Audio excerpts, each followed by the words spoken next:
Bioprocessing, where biology meets industry to create everyday magic. Bioprocessing, a captivating field at the intersection of biology and engineering, unlocks the potential of living organisms to create a vast array of products. It's the invisible hand behind everything from life-saving medications to the familiar staples on our grocery shelves: beer, yogurt, even bread. At its heart, bioprocessing is the art of manipulating living cells, microbes, or enzymes to achieve a specific goal. These tiny biological factories can be persuaded into producing a desired product, often through a two-step process. The first stage, upstream processing, focuses on cultivating and nurturing these biological workhorses. This could be bacteria, yeast cells, or even plant or animal cells. Scientists meticulously create optimal growth conditions, providing essential nutrients to ensure a healthy and productive cellular population. Once the cells have completed their work, downstream processing takes center stage. This stage revolves around isolating and purifying the desired product from the complex cellular soup. Techniques like filtration, centrifugation, and chromatography come into play, separating the target molecule from unwanted cellular components with impressive precision.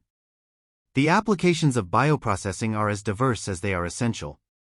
Here are some key areas where this technology plays a vital role. Pharmaceuticals. Bioprocessing is instrumental in the production of life-saving drugs like insulin, antibiotics, and vaccines. By manipulating genetically engineered cells, scientists can create complex molecules that target specific diseases. Biofuels. In the quest for renewable energy sources, bioprocessing offers a sustainable solution. Microbes can be engineered to produce biofuels like ethanol or biodiesel from plant-based materials.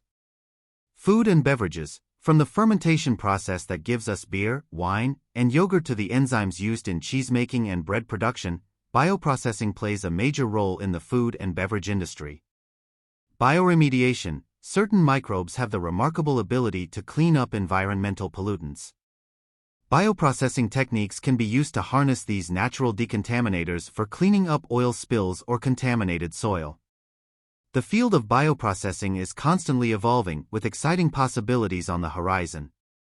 From personalized medicine to the development of new biomaterials, the potential of this technology to improve our lives and the environment is immense. As we delve deeper into the intricate workings of living systems, bioprocessing promises to continue its role as a powerful tool for innovation and progress. Margaret Preston. Margaret Preston, 1875 to 1963, wasn't just an Australian artist. She was a colorist, a modernist pioneer, and a champion of all things Antipodean. Her art, a vibrant tapestry of bold colors, geometric shapes, and distinctly Australian themes, helped define a nation's artistic identity.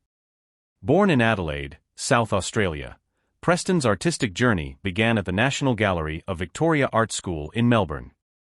But her true inspiration bloomed after travels to Europe, where she encountered the works of post-impressionist masters like Van Gogh and Gauguin.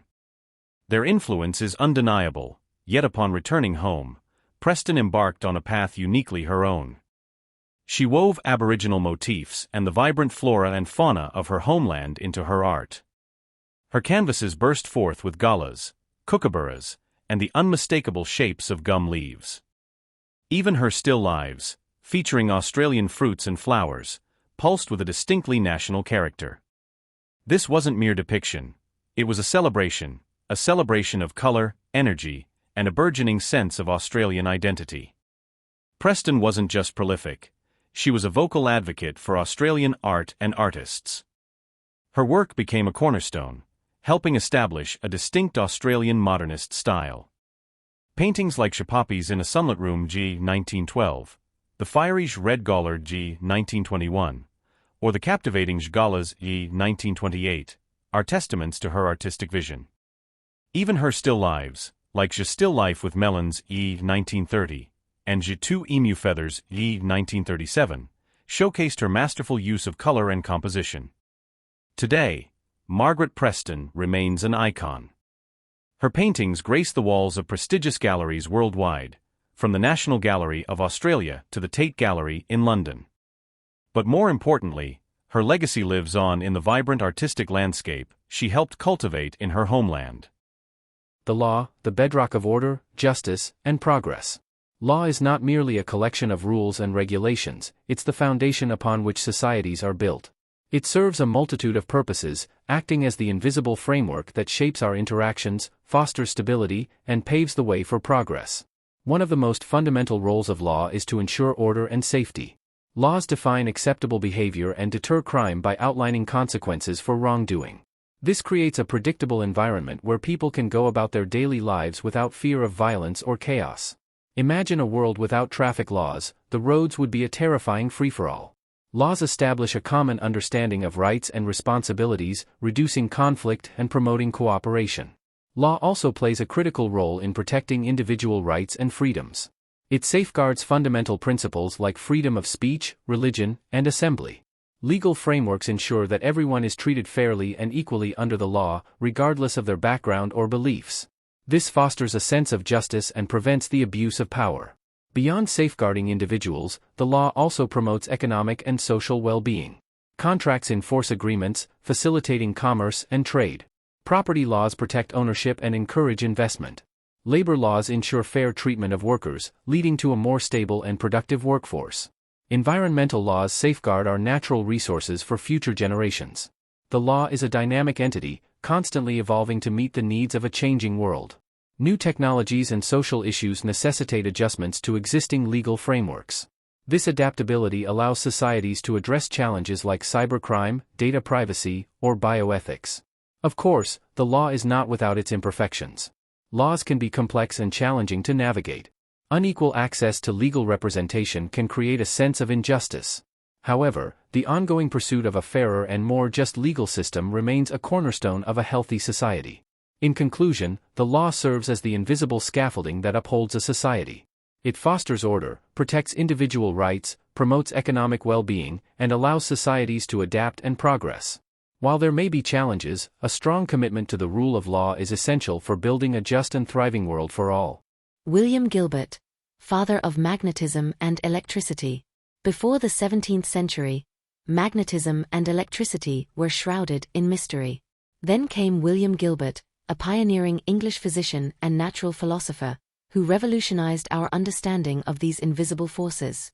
His groundbreaking work, On the Magnet and Magnetic Bodies, and on the Great Magnet of the Earth A, published in 1600, established him as the father of magnetism and laid the foundation for the study of electricity.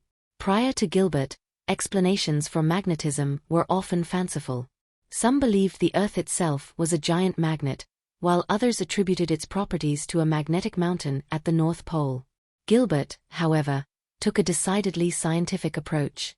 Through meticulous experiments, he meticulously documented his observations. One of his key contributions was the concept of magnetic poles. He observed that a magnet always attracted at its opposite poles, north and south, and repelled at like poles. This groundbreaking concept laid the groundwork for our understanding of magnetic attraction and repulsion.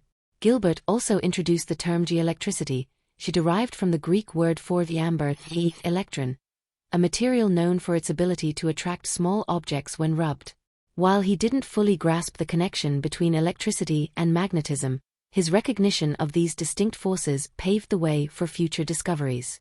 Another significant contribution was Gilbert's theory of the Earth's magnetism. He proposed that the Earth itself was a giant magnet, explaining why compasses always pointed north. This revolutionary idea challenged prevailing beliefs and sparked further scientific inquiry. Gilbert's influence extended beyond his own work. His meticulous methods and emphasis on experimentation inspired generations of scientists. His groundbreaking discoveries in magnetism and electricity laid the groundwork for future giants like Isaac Newton and Michael Faraday. In conclusion, William Gilbert stands as a pivotal figure in the history of science.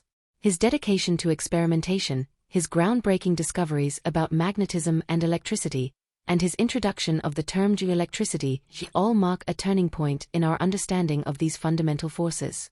His legacy continues to inspire scientists today as we delve deeper into the fascinating world of electromagnetism. Celestial Highways, Unveiling the Secrets of Pacific Navigation. The vast expanse of the Pacific Ocean, dotted with thousands of islands, might seem an insurmountable barrier.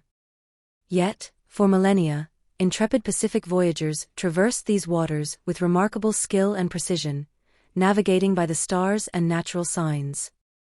Their feats of navigation remain a testament to their deep understanding of the environment and the cosmos. Unlike European explorers who relied heavily on compasses and detailed maps, Pacific Islanders possessed a sophisticated knowledge of celestial navigation. They could identify constellations, track their movements across the night sky, and use them to determine direction and latitude. The rising and setting of specific stars served as celestial markers, guiding them on their voyages. Beyond the stars, Pacific navigators were masters of reading the ocean itself. Swell patterns, wave direction, and the presence of specific bird species all held clues about the direction of land.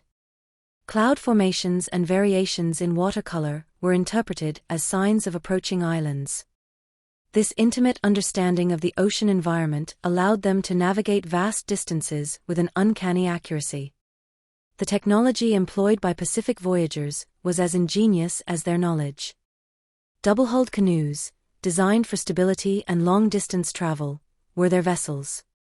Sophisticated sail plans, utilizing woven mats and intricate rigging, allowed them to harness the power of wind.